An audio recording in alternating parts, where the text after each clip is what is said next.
Hi, and welcome to this module on market-based pricing.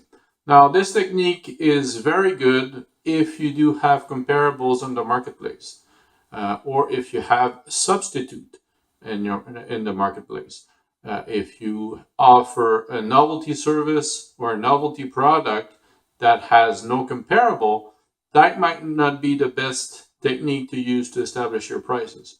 Now, what do we mean by substitutes?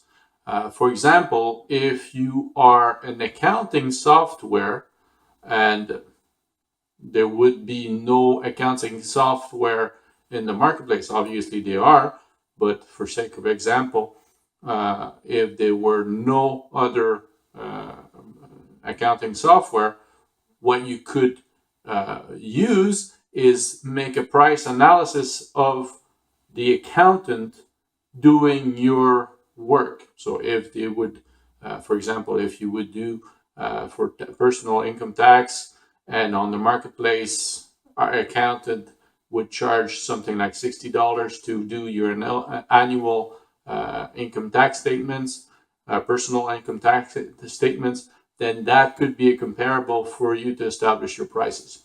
So that's what we mean by substitute.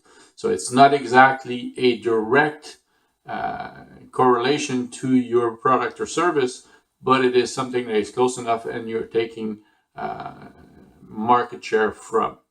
Now, it's not necessarily a one-to-one comparison. Now we'll go through a little bit of the reasoning behind that. For example, if you are in the marketplace and you are a newcomer, and you make an analysis and you have ranges of prices between $45 per hour to $150 per hour if you are charging per hour.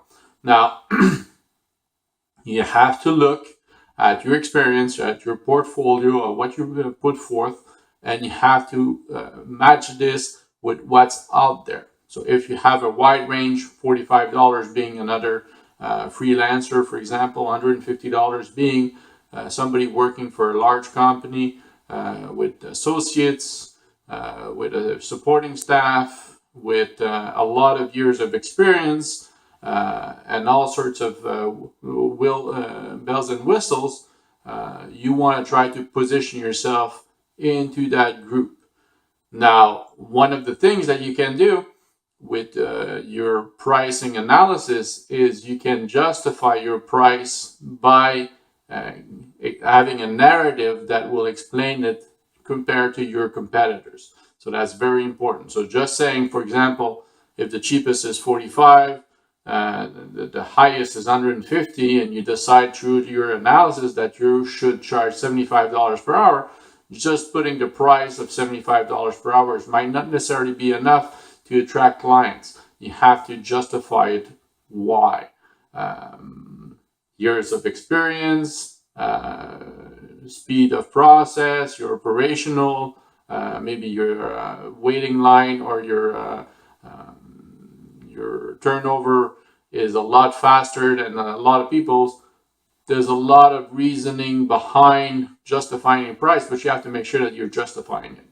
All right, so that is a very good technique to use, and not necessarily using it in a vacuum, because you do have to have your costs covered. It has to make sense for you to be able to make some money. So I would definitely use this technique in conjunction with the cost-based technique that we saw in another module, just to make sure that you're covering all of your bases. All right, so if you have any questions or comments on this module, as usual, feel free. Thank you.